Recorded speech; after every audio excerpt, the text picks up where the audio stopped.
శంషాబాద్ నుంచి ఒక అతను మనకి మెయిల్ చేశారు. హలో హలో, ప్రకాష్ గారండి?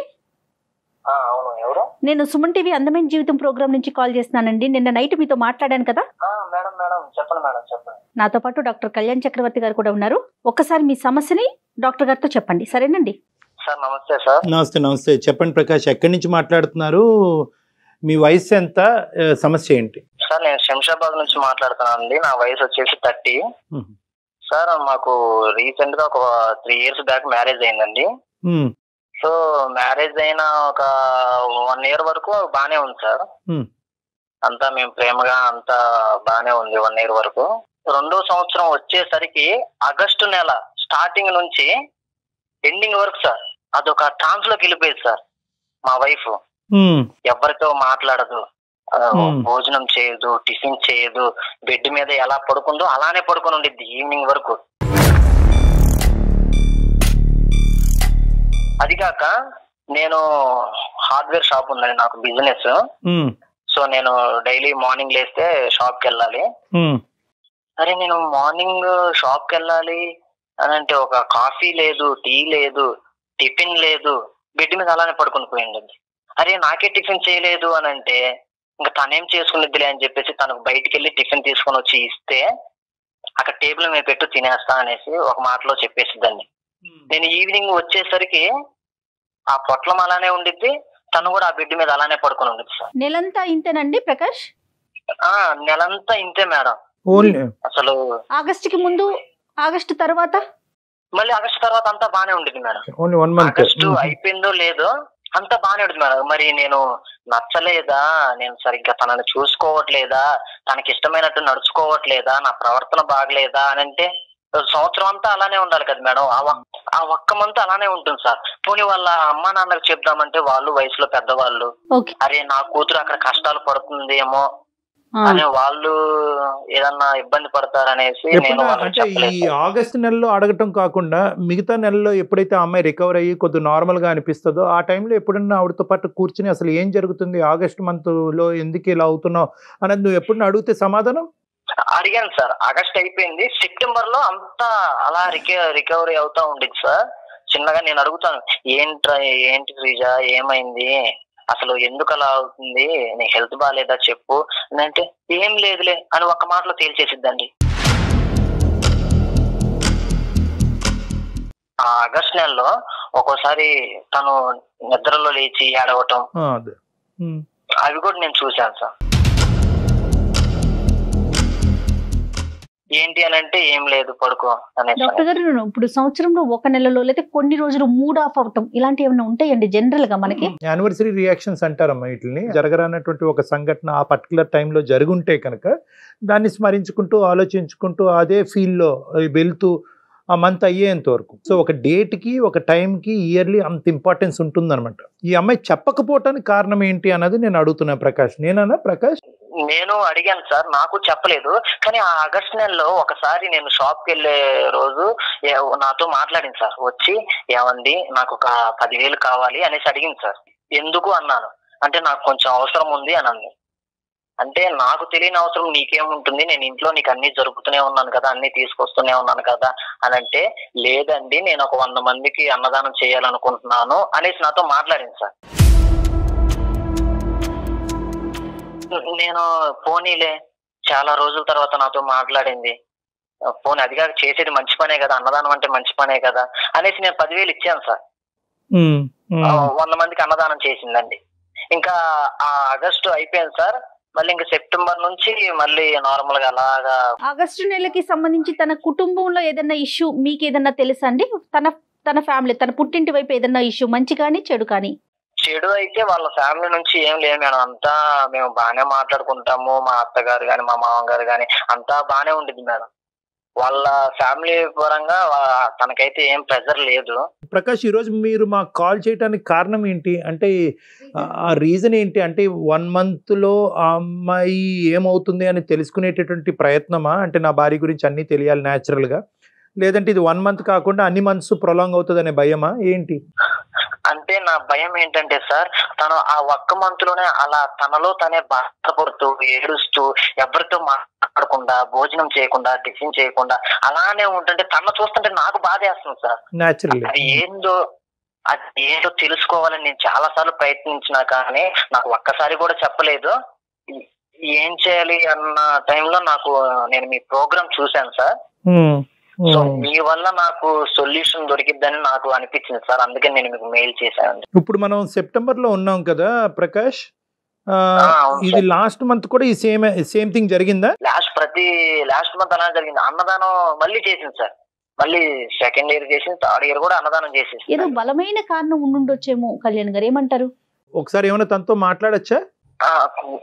తనతో మాట్లాడిద్దామనే మీకు చేశాను సార్. ఒకసారి చెప్పి ఇంట్రడ్యూస్ చేసి నిదానంగా ఇవ్వండి.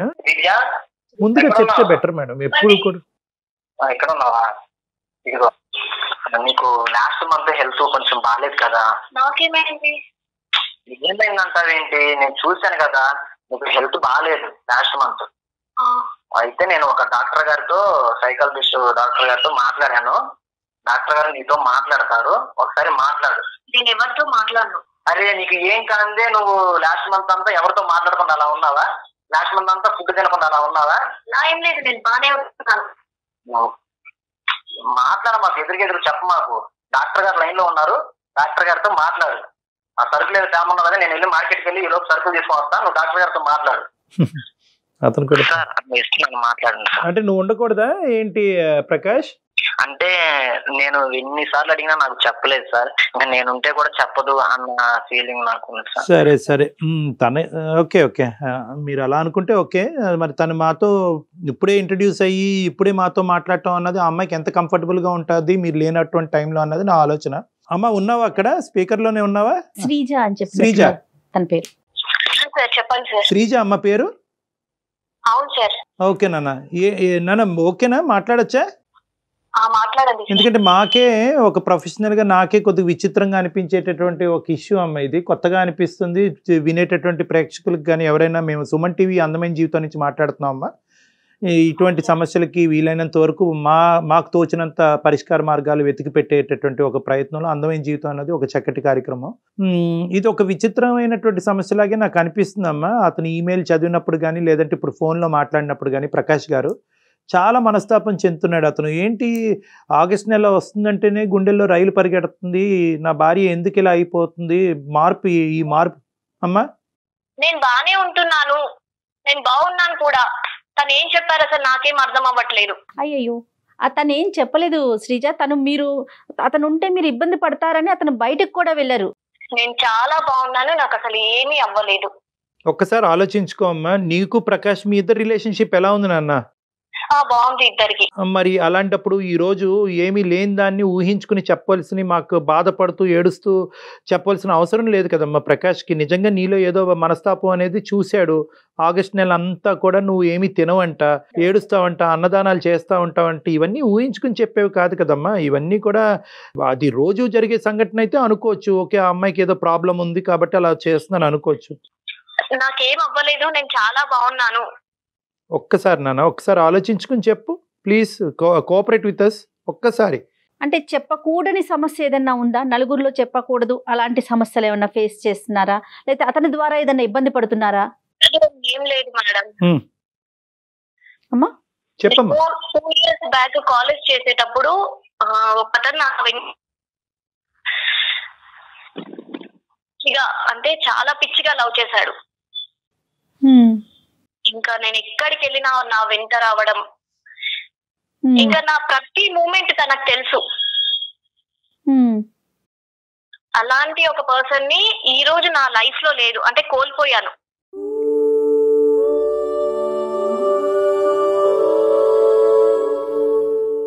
ఏం జరిగింది? లవ్ చేసేవాడు, బాగా తిరిగేవాడు, నేను ఎక్కడికి వెళ్తే అక్కడికి వచ్చేవాడు. 2 years తర్వాత నాకు ప్రపోజ్ చేశాడు. తనకి నేను ఆ 2 years లో తనలో అబ్జర్వ్ చేసింది ఏంటి అంటే, తను స్మోక్ చేయడం, ఎప్పుడు చూసినా స్మోక్ చేయడం, ఆ పాన్ డబ్బా ఈ పాన్ డబ్బా దగ్గర ఉండడం. ఇంకా ఎవరో ద్వారా నాకు చెప్పారు తను డ్రింక్ కూడా చేస్తారు అని. అలా 2 years నా వెనుక తిరిగారు. నేను ఎక్కడికి వెళ్ళినా వచ్చేవాడు. అసలు ఎవరమ్మా ఈ అబ్బాయి? ఎవరు? అది మీ ఇంటి దగ్గర ఉన్న అబ్బాయా? నీకు అంతకు ముందు పరిచయం ఉందా? ఎవరు అసలు? ఎవరు ఇతను? లోకల్లో ఉంటారు కదా. ఓకే.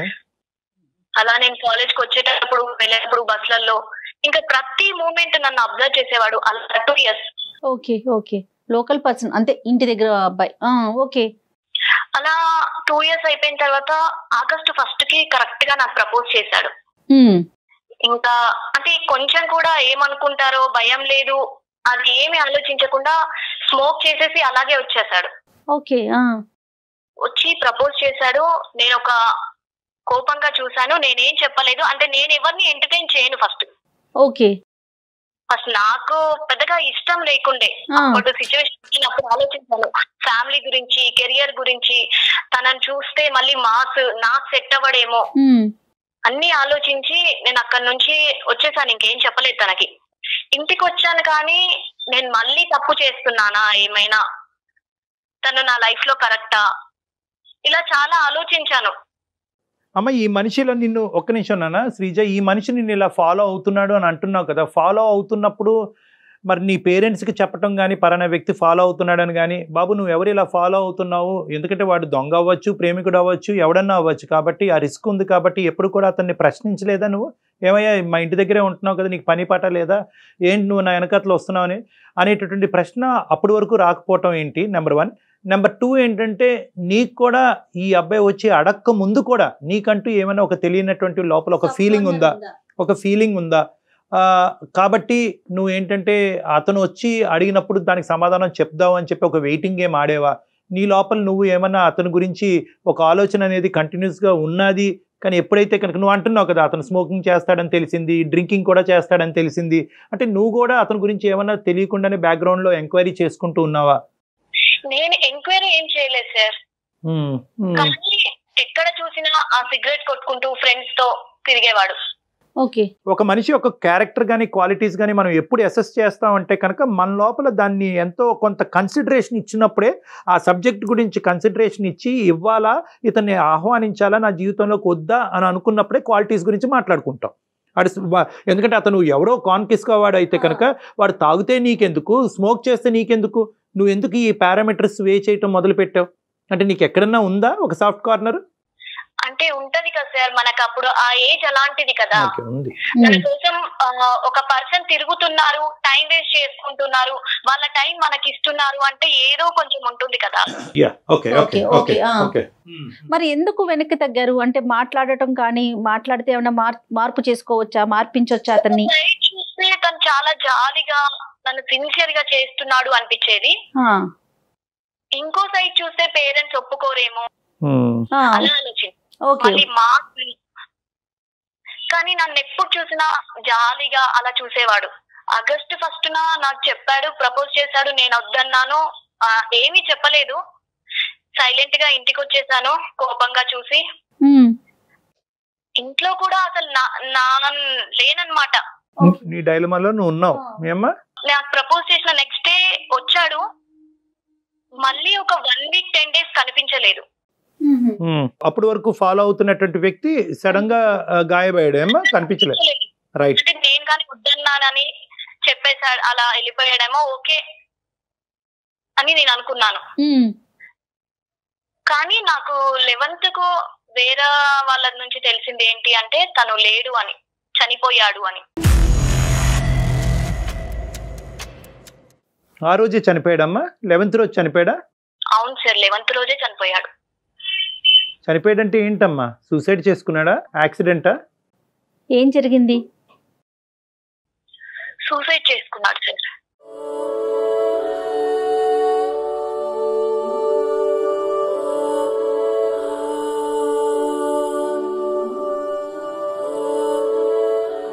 నీకెవరి ద్వారా తెలిసిందన్నా? తెలిసిన వాళ్ళు చెప్పారు సార్, ఇలా మాట్లాడుకుంటే విన్నాను. సూసైడ్ లెటర్ ఏమన్నా రాశాడమ్మా? ఎవరికైనా చెప్పాడా ఏ కారణం చేసి చనిపోతున్నాను అన్నది ఏమన్నా అన్నాడా, చెప్పాడా? నీ పేరు ఎక్కడన్నా ప్రస్తావనలోకి వచ్చిందా? నా దగ్గర రాలేదు సార్. ఎవరితోనో అన్నాడా, ఆ అమ్మాయి నన్ను ప్రేమించి నన్ను డినై చేసింది కాబట్టి నేను చచ్చిపోతున్నానని చెప్పి నువ్వు కారణంగా ఏమైనా చూపెట్టాడా? అలా ఏం చెప్పలేదు, కానీ నేను ప్రేమించాను ఆమెని అని చెప్పారు. ఓకే, అతని మనసులో ఉన్న మాట అయితే చెప్పాడు. అలా నాకు అనిపించింది సార్. ఒక 10 రోజుల వరకు నా కోసం వెయిట్ చేసి నేను ఒప్పుకోకపోయేసరికి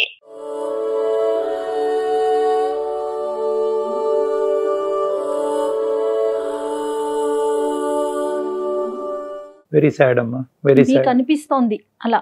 అంటే తను ఆ అసోసియేషన్ తన కళ్ళల్లో, ఆ అబ్బాయి కళ్ళల్లో తను చూసిందమ్మా, ఇంటెన్సిటీ చూసింది. 2 సంవత్సరాల పాటు పగలనక రాత్రనక తను ప్రేమించినటువంటి వ్యక్తి వెనకాతలు వెళుతూ కూడా ఆ అమ్మాయికి అడిగితే ప్రపోజ్ చేస్తే కనుక చాలా సందిగ్ధ పరిస్థితిలో ఉంటాడు. ఆ అమ్మాయి నో చెప్తే కనుక బతకలేను అనేటటువంటిది ముందే డిసైడ్ చేసుకుంటాడు. కాబట్టి చాలా సంకోచిస్తూ ఎక్కడో ఒక విధంగా వచ్చి చెప్పుంటాడు. ఈ అమ్మాయి వర్బల్ కూడా చెప్పలేదు. ఈ అమ్మాయి ఏంటంటే ఏమరా నువ్వు, నీకు పని పాట లేదా ఏమి అని ఏమనుకుంటా, జస్ట్ ఒక్క ఇమోషనల్ రియాక్షన్కే అతను ప్రాణాలు తీసుకున్నాడు. సిన్సియర్ గా అతను ఇష్టపడ్డాడు ఈ పిల్లని, ఈ అమ్మాయిని, అంతే కదా. ప్రేమలో అయితే సిన్సియారిటీ ఉందమ్మా. అతను ప్రొఫెషనల్ గా ఏం చేస్తున్నాడు, తాగుతాడా, అలవాట్లు ఏంటి, దేనికి బానిసయ్యాడు అనే వేరే విషయం, కానీ ప్రేమలో మాత్రం అయితే సిన్సియారిటీ. ఏమ్మా శ్రీజ, కరెక్టేనా నేను అనే మాటలు? చాలా సార్, కరెక్ట్ గా చెప్పారు. మనసే చాలా బాధగా భారంగా అనిపిస్తోంది. కళ్ళల్లో తెలిసిపోయేది.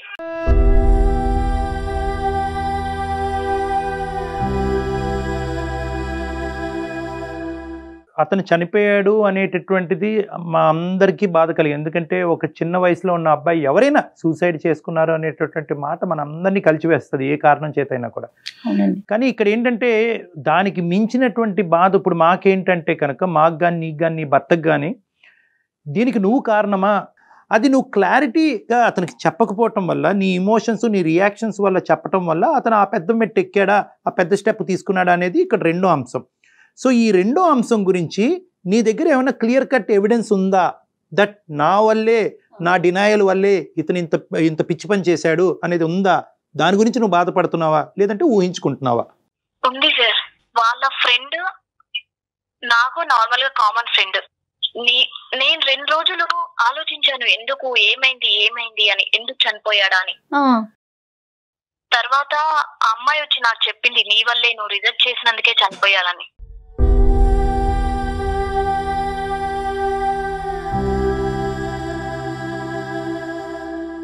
అంటే ఎప్పుడైనా కూడా అమ్మాయితో ఇలాగ నేను శ్రీజాని ప్రేమిస్తున్నాను, శ్రీజ ఒప్పుకుంటే బతుకుతాను, లేదంటే నా జీవితాన్ని అంతం చేసుకుంటాను అన్న మాట ఎప్పుడన్నా వచ్చిందా ప్రస్తావనలోకమ్మా? తనకు ఎప్పుడు చెప్పేవారంట, ఓ ఓకే, నేను ఇలా ఫాలో అవుతున్నాను, ఇలా తిరుగుతున్నాను, తను ఒప్పుకోకుంటే నేను ఖచ్చితంగా చనిపోతాను అని.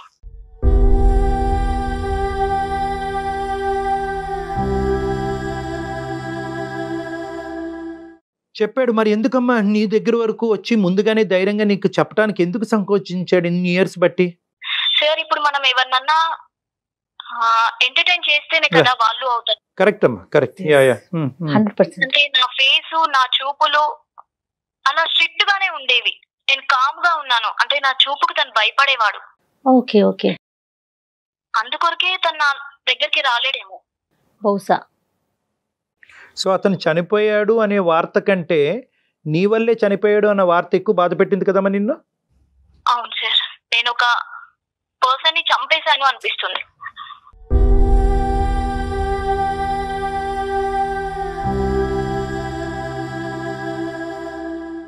ఇప్పుడు ఇదేనమ్మా ఈ కారణం చేతే నువ్వు ఈ ఆగస్టు మాసంలో కొద్దిగా డిప్రెస్డ్ గా ఉంటాం, ఉభావంగా ఉంటాము, తినకపోవటం, ఇవన్నీ ఇదేనమ్మా? అవును సార్, నాకు ఆగస్టు నెల వస్తుంది అంటేనే ఇంకా నా వల్ల కావడం లేదు అసలు.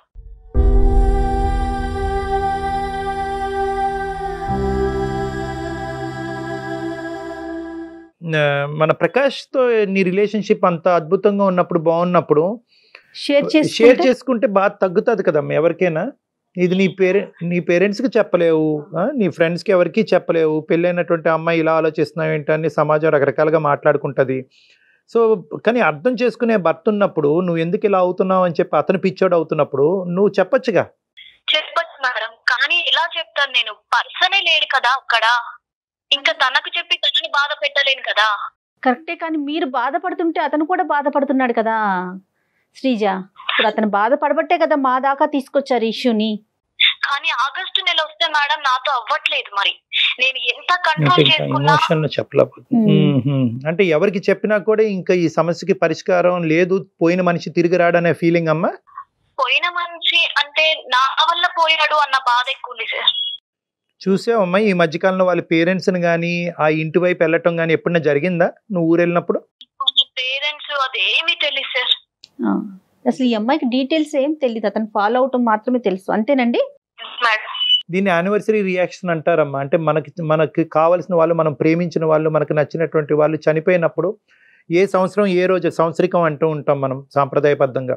ఆ రోజు అవే ఇమోషన్స్ వాళ్ళు గుర్తుకు రావటం కానీ, అరే నేను హాస్పిటల్కి టైం తీసుకెళ్ళవలసింది, లేదంటే ఈ టాబ్లెట్ ఇవ్వాల్సింది, ఇలాగ గిల్ట్ ఫీలింగ్స్ అనమాట. అంటే దానికి నేనే ఎలా ఎంత న్యాచురల్గా చనిపోయినటువంటి వ్యక్తికైనా కూడా ఈ గిల్ట్ ఫీలింగ్స్ వస్తూ ఉంటాయి అనమాట. అంటే కొడుక్కి కానీ భార్య కానీ నేను ఏదో చేయవలసింది అనేటువంటి that's a process of grief reaction. అంటే ఆ గ్రీఫ్ రియాక్షన్ నుంచి మనం అందరం వెళ్తాం. అన్నిటికంటే విలువైనటువంటిది ఒక మనిషి యొక్క ప్రాణం. నీ ఇష్యూలో ఆ గిల్ట్ ఫీలింగ్ అనేటటువంటిది ఇంకా ఎక్కువ ఎందుకు ఉంది అంటే కనుక ఇక్కడ కమ్యూనికేషన్లో ప్రాబ్లం వచ్చింది. ఆ అబ్బాయి నీతో నిన్ను ప్రేమిస్తున్నట్టు, ఎంతకాలం బట్టి ప్రేమిస్తున్నట్టు, ఎందుకు ప్రేమిస్తున్నట్టు, అతను పంచప్రాణాలుగా ప్రేమిస్తున్నట్టు అతని మనసులో ఉండేటటువంటి భావాన్ని అతని యాక్షన్స్లో చూపెట్టాడు కానీ ఎక్కడ నీకు వర్డ్స్లో చూపెట్టలేదు. సో అక్కడ ఒక కమ్యూనికేషన్ గ్యాప్ వచ్చింది.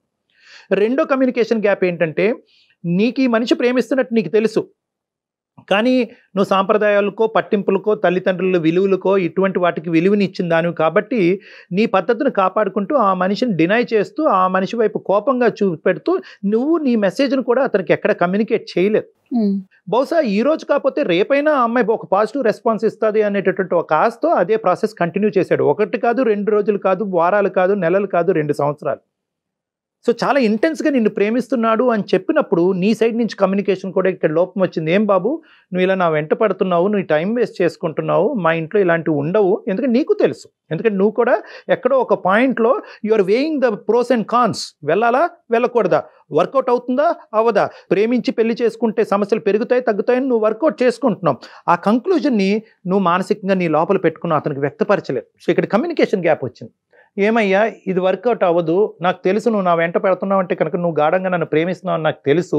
మన ప్రేమ వల్ల నలుగురికి కష్టాలు కొని తెచ్చే వాళ్ళం అవుతాం, కానీ ఆ ప్రేమ వల్ల ఎవరిని సుఖపెట్టలేము, మనం కూడా సుఖపెడతామని నమ్మకం నాకు లేదు అనేది ఒకటి క్లియర్ కట్గా అతనికి చెప్పుంటే కనుక నువ్వు వర్క్ మీద ఫోకస్ చేయి, నీ జీవితం మీద ఫోకస్ చేయి, నిన్ను ప్రేమించే అమ్మాయిని నువ్వు పెళ్లి చేసుకో అనే విధంగా ఏదైనా ఒక మెసేజ్ పంపించుంటే కనుక బహుశా ఈరోజు అతను ఉండుండేవాడేమో. ఏమో at the end of the day అతను ఏం చేసుకుంటాడన్నది ఎవరు అట్లీస్ట్ ఆలోచించేవాడు. కానీ ఇక్కడ ఏమైంది అంటే కనుక నువ్వు అంతా కూడా కట్ త్రోట్గా ఉంది, ఇదంతా కూడా టక్ టక్ టక్ టక్ అని చెప్పి. సో దీనివల్ల ఏమైందంటే కనుక నీకు నేనే అతన్ని చంపేశాను అనేటటువంటి బాధ నీకుంది. ఇంకోటి ఏంటంటే కనుక బహుశా నేను అతనికి రెస్పాండ్ అయ్యి పెళ్లి చేసుకుంటే కనుక ఒక ప్రాణాన్ని కాపాడేదాన్ని అవుతాను అనేటటువంటి ఫీలింగ్ నీకు వస్తుంది. ఇవన్నీ కూడా గిల్ట్లో వచ్చేటటువంటి ఆలోచనలే కానీ వాస్తవానికి దూరంగా ఉండే ఆలోచనలమ్మా. ఈ గిల్ట్లో మనకు అలా అనిపిస్తూ ఉంటుంది, అరే నేను ఎస్ అని చెప్పుంటే కనుక మనిషిని బతికించేవాడినేమో, ఏమో ఎస్ అని చెప్పి పెళ్లి చేసుకుంటే కనుక మీ తల్లిదండ్రులకి ఏమై ఉండేదో, మీ కుటుంబ సభ్యులకి ఏమి ఉండేదో, దాని కాన్సిక్వెన్సెస్ ఎలా ఉండేవో. సో ఇలాంటి రకరకాలు ఈరోజు మాట్లాడుకోవటానికి లేదు. నువ్వు ఎక్కువగా ఏంటంటే రియాలిటీ కంటే ఇమాజినేషన్కి, ఊహాజనకమైనటువంటి ఆలోచనలకి ఎక్కువ ఇస్తున్నావు. ఇక్కడ అతన్ని నువ్వు కాపాడేటటువంటి అవకాశం లేదు. ఏమో కమ్యూనికేట్ చేస్తుంటే కనుక అతను బాధను తగ్గించేదానివేమో, కానీ చనిపోవాలనే బలమైనటువంటి నిర్ణయాన్ని మీ ఫ్రెండ్కి ఆల్రెడీ చెప్పినప్పుడు నువ్వు చెప్పినా అతన్ని కాపాడలేకపోయి ఉండొచ్చు. At the end of the day it's a bygone issue, అది వెళ్ళిపోయింది. ఆ ఇష్యూ వెనక్కి పెట్టేసి దీనికి నేనే కారణము, నా వల్లే చచ్చిపోయాడు అని చెప్పి నిన్ను హింస పెట్టుకుని నీ జీవితాన్ని పాడు చేసుకోవద్దు. నీకు ఒక చక్కటి భర్త వచ్చాడు, ప్రకాష్ చాలా మంచి వ్యక్తి, అర్థం చేసుకునే వ్యక్తి, open hearted, clear mind set. ఈరోజు ఇంకో మొగుడైతే ఇంకో భర్త అయితే కనుక ఏమే నీ మనసులో ఎవరన్నా ఉన్నారా, అందు గురించి ఇలా రియాక్ట్ అవుతున్నావు అని చెప్పి స్ట్రైట్ ఫార్వర్డ్గా అడిగేటటువంటి మగాళ్ళు ఎంతోమంది ఉన్నారు. అలాగా అతను అడగలే. నీ బాధను అర్థం చేసుకుని నీ బాధను తగ్గించేటటువంటి క్రమంలో ఒక ప్రొఫెషనల్ మీడియేషన్ కోరుకున్నటువంటి ఒక మంచి వ్యక్తి ప్రకాష్. కాబట్టి ఏంటమ్మా, ఈరోజు ఫస్ట్ నీ బాధను పంచుకోవటం అన్నది చాలా ఇంపార్టెంట్. నీ గురించి, నీ భర్త గురించి, నీ కుటుంబం గురించి, నీ ఫ్యూచర్ గురించి ఆలోచించుకో, నీ బాధను తగ్గించుకో. గ్రీఫ్ రియాక్షన్స్, యానివర్సరీ రియాక్షన్స్ అన్నీ జరుగుతూ ఉంటాయి. కానీ ఏంటంటే ఇది ఎప్పుడైతే నువ్వు ఈ బాధను పాలు పంచుకుంటావో, చెప్పుకుంటావో, పర్వాలేదు నా జీవితంలో కూడా ఇలా జరిగిందని వేరే వాళ్ళు నీకు చెప్తారో ఆటోమేటిక్గా నీ గుండెల్లో ఉండే భారం అనేది తగ్గుముఖం పడుతుంది. మీరు తప్పు లేదు అంటున్నారు కానీ సార్, నేను ఆ రోజు ఒప్పుకుంటే ఒక మనిషి బతికేవాడేమో అనిపిస్తుంది నాకు ఈ రోజు. అమ్మ ఒకటమ్మా, బేసికలీ ఏంటంటే అది నువ్వు జడ్జ్ చేయలేవమ్మా. ఈరోజు అతను చనిపోయాడు కాబట్టి రెట్రోస్పెక్టివ్గా ఆలోచిస్తే కనుక నేను ఎస్ అని చెప్తాను. నువ్వు ఎస్ అని చెప్పి నువ్వు సుఖపడి ఉండేదానువా? చెప్తున్నాను, లెటెస్ట్ థింక్ ప్రాక్టికలీ. ఎస్ అని చెప్పి నువ్వు సుఖపడి ఉండేదానువా? ఎస్ అని చెప్పి పెళ్లి చేసుకుని మీ తల్లిదండ్రులని బలవంతంగా ఒప్పించో, లేదంటే మీ తల్లిదండ్రులు ఎదిరించి ఒక పెళ్లి చేసుకోవటం వల్ల మీ తల్లిదండ్రులు ఈరోజు సుఖంగా సంతోషంగా ఉండేవారా? సో ఏంటంటే ప్రతిదానికి ఒక ప్రో ఉంటుంది, ఒక కాన్ ఉంటుంది, ఒక అడ్వాంటేజ్ ఉంటుంది, ఒక డిసడ్వాంటేజ్ ఉంటుంది, ఒక ప్లస్ ఉంటుంది, ఒక మైనస్ ఉంటుంది. ఇక్కడ నో చెప్పకపోవటం వల్ల మైనస్ అన్నది చాలా పెద్దగా ఉండటం వల్ల, అతను సూసైడ్ రూపాన మైనస్ కనిపించడం వల్ల ఈరోజు ఇక్కడ మాట్లాడుకుంటున్నాం. ఒకప్పుడు అతను సూసైడ్ చేసుకుంటకపోతే కనుక ఈరోజు అసలు మాట్లాడుకునే దానమా మనమా? ఎవరి జీవితం వారిది అయ్యేది కదా. సో అతని చావు వల్ల వచ్చినటువంటి నిర్ణయం, అతని డెత్ వల్ల, అతని సూసైడ్ వల్ల ఈరోజు నువ్వు ఒక కొత్త ఆలోచనకు వచ్చి ఆ భ్రమలో చిక్కుకుపోయి నీ జీవితాన్ని సమస్యాత్మకంగా మార్చుకుంటున్నావు. సో ఏంటంటే నిజంగా నీకు ఆ అబ్బాయి అంటే ఒక రెస్పెక్ట్, నీ వల్లే చనిపోయాడు అని అనుకుంటే కనుక ఆ లేనటువంటి అబ్బాయి గురించి ఆలోచనలు అనేటటువంటిది నీ మనసులో ఉన్నా కూడా నిన్ను నువ్వు ఇమోషనల్గా కంట్రోల్ చేసుకోవటానికి ట్రై చేయి, నెంబర్ 1. నెంబర్ 2 ఏంటంటే నీ ఎమోషన్స్ అనేటటువంటిది, ఆ అబ్బాయి రూపాన్ని నీ ఎమోషన్స్ అనేటటువంటిది నీ గుడ్ వర్క్స్కి ఏమైనా డైవర్ట్ చేయి. నువ్వు ఆల్రెడీ అన్నదానం చేస్తున్నావు, ఇలాంటివి ఏమైనా సేవా కార్యక్రమాలు నువ్వు బాధపడద్దు. So there is no evidence to say that ఆ చావుకు నువ్వు కారణం అన్నది ఏమీ లేదు. సో ఫస్ట్ ఆ లింక్ కట్ చేయాలి. నువ్వు ఫస్ట్ ఆ లింక్ కట్ చేయి. నేనే కారణం అనుకుంటే నీ బాధ ఇలా జీవితాంతం ఉంటూనే ఉంటావు. నువ్వు బాధపడతావు, ప్రకాష్ని బాధ పెడతావు. ఆ అబ్బాయి ఒక మంచి కుర్రోడు, స్వచ్ఛంగా ప్రేమించినటువంటి వ్యక్తి. ఆ అబ్బాయి నేను పెళ్లి చేసుకోవాల్సి ఉందేమో, పెళ్లి చేసుకుంటే బతుకుండేవాడేమో, ఇలాంటివి వద్దమ్మా. ఇలాంటివన్నీ ఊహాజనకమైనటువంటి ఆలోచన నుంచి బయటపడి, దానికి నేను కారణం అనేటటువంటి ఆలోచన నుంచి బయటపడి నీ కెరియరు, నీ భర్త, వీటి మీద ఫోకస్ చేసుకుంటూ అతను గుర్తుగా ఏమైనా మంచి కార్యక్రమాలు చేసుకో. అంతేగాని రెట్రోస్పెక్టివ్గా వెళ్ళి XYZ చేసుంటే కనుక మనిషి బతుకుండేవాడేమో అంటే కనుక జీవితాంతం ఇలాగే బాధ. చాలా కారణాలు వెతుక్కుంటూ ఉండాల్సి ఉంటుంది శ్రీజ. మనం జరిగిపోయిన వాటిని వదిలేసేయండి. దానికి నువ్వు కారణం అనేటటువంటి భ్రమలోంచి బయటికి రా. నీ మనసులో ఉన్న భావాన్ని ప్రకాష్తో ఓపెన్గా డిస్కస్ చేసుకో. ప్రకాష్ నీకు ఆ కన్సలేషను, ఆ సాఫ్ట్ కార్నర్ ఇచ్చినప్పుడు నీకు ఈ బాధ తగ్గేటటువంటి దానికి అవకాశం ఉంటుంది. Time will heal everything. సమయం అన్నిటిని కూడా హీల్ చేస్తుంది. ఆగస్ట్ నెల వస్తుంది అనుకున్నప్పుడే ముందుగానే నేను ఇలా అవ్వబోతుంటాను, నేను ఇలా తినకుండా ఉంటాను, ఇలా ఆలోచిస్తూ ఉంటాను, అలా ఉండకూడదు. ఆగస్ట్ అనేటటువంటిది ఒక ఆనందంగా, అంటే బాధతో ఏడుస్తూ ఉంటే కనుక ఇలాగే ఉంటుందమ్మా. అతన్ని స్మరించుకుంటూ మంచి కార్యక్రమాలకు వాడుకోవాలి, కానీ నన్ను నేను మానసికంగా హింస పెట్టుకోకూడదు అన్నది ముందుగానే జూలైలోనే ప్రిపేర్ అయ్యి ఆగస్ట్ మంత్ అంతా కూడా నిన్ను సెల్ఫ్ కంట్రోల్ చేసుకోవటం అన్నది ఇంపార్టెంట్. లేదు, మీరు చెప్పడానికి ఇబ్బంది పడుతుంటే కనుక అవకాశం ఉంటే సిటీలోనే ఉన్నారు కాబట్టి ఒకసారి డాక్టర్ గారిని వచ్చి కలవండి, మీరును ప్రకాష్ గారు కలిసి. ఇలా బాధపడుతున్నాను కాబట్టి ఖచ్చితంగా ఒక సైకాలజిస్ట్ ఎవరినో కలిసి మాట్లాడుకోవాలి, ఈ బాధను తగ్గించుకోవాలి. నీ జాబ్ మేము కొంతవరకు ఈజీ చేస్తామమ్మా. మేము ప్రకాష్కి చెప్పే విధంగా, చెప్పేటటువంటి భాషలో మేము అతను కమ్యూనికేట్ చేస్తాము, అతను మనస్తాపం చెందకుండా, సెన్సిటివ్గా ఫీల్ అవ్వకుండా. సో అప్పుడు ఏంటంటే నీ జాబ్ ఈజీ అవుతుంది. అప్పుడు మీరిద్దరు ఒకసారి డిస్కస్ చేసుకుని నన్ను వచ్చి పర్సనల్గా కలవండి. It's better. ఇలాంటి కేసెస్లో, ఇటువంటి సీరియస్ కేసెస్లో it's always better that 1 point of counselling అనేది పనికిరాదు. Over a period of time నేను మీ ఇద్దరితో మాట్లాడవలసినటువంటి అవసరం ఉంటుంది, ప్రత్యేకంగా మీతో. ఓకే శ్రీజ, ఓకేనా? హ్యాపీగా ఉండండి.